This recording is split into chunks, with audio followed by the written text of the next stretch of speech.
So kuya mo na naman pogi nagbabalik at dahil nga napakatagal nating nawala dito, intro pa lang bibigwasan na agad natin yung isa dito. Kasi para siyang kwago na nagsa-sightseeing sa taas.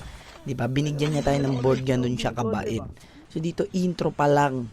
Nakita nyo naman bakbaka na agad. So hindi ko alam dito na nerf na pala yung shockwave dahil ilang season tayo hindi naglaro, matagal tayo nawala. So dalawang shockwave hindi tumama, kaso yung isa doon nakipagtutukan sa atin, nalusaw siya doon para siyang YouTube ad sa YouTube. Iniskip muna natin siya doon. So syempre trap yung kalaban natin nasa loob ng bahay. Papasukin ba natin yan? Syempre hindi, trap nga yun eh. 'Di ba? Pag trap alam nyo na lamang yan sa loob ng bahay kaya wag natin papasukin. So doon natin ipapasok yung mga throwables natin. Natin nyo naman, pinitas natin siya doon gamit lang yung throwables natin. Kasi siyempre matic trap lamang yan sa loob ng bahay, 'di ba? So next time alam nyo na yon. So dito pag flank natin, so may naliligaw na dudong.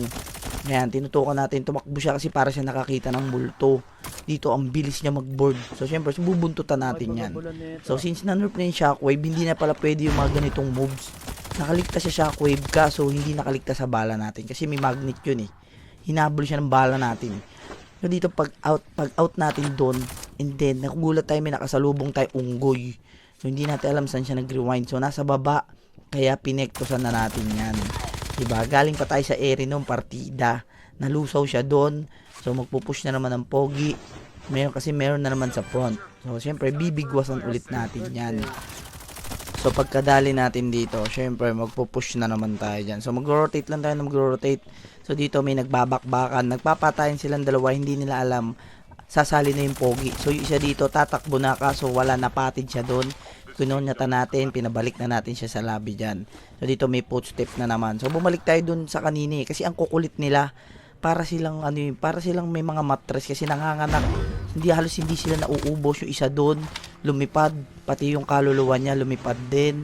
Yung isa dito tamang drive siya kaso na aksidente siya dito. So syempre dinamay na natin siya sa aksidente. Paglabas niya diyan, wala na maalam na siya. Pati yung kakampi niya doon na maalam na din. Tapos yun na daw natin kanina, akala ko patay na. Tapos nagulat tayo, bigla nabuhay kaya pinatay ulit natin. Para dalawa na silang masaya, 'di ba? So after natin doon, syempre magro-rotate na naman tayo dito sa mga dudong. Yung isa naliligaw, kaso hindi natin nadali kaya umikot ang gwapo dito. So pag ikot natin may kalaban, kaya may binabakbakan siya, kaya binakbakan ko silang dalawa dahil pare sila nag-aaway. Kinyonyata natin parehas, sabay push tayo dito kasi alam nyo na, pagka ganyan, push na ng push, syempre momentum nyo na yan eh. Wala na makakapigil. Ba, tamang flank tayo dyan. So dito, may nagpapanggap na snow, kaso hindi sila magkakulay, kaya pinabalik na natin yan sa lobby. Kinonyata natin yan. So tamang push tayo. So natin naman 3 players na lang tayo dito, dalawa na lang ang kalaban. So kung dating shockwave to, napitas na natin yan. Kaso wala na, nerf na talaga. Hindi na uubra yung mga mabilis ang shockwave natin. So akala ko walang kalaban sa taas. So pagkakit natin, nagulat tayo, bigla may lumitaw na kabote. Kaya siyempre may narsila na natin yan, sabay tutok. Pagbaba niya wala na maalam na din. So siyempre pinag-goodbye na natin siya.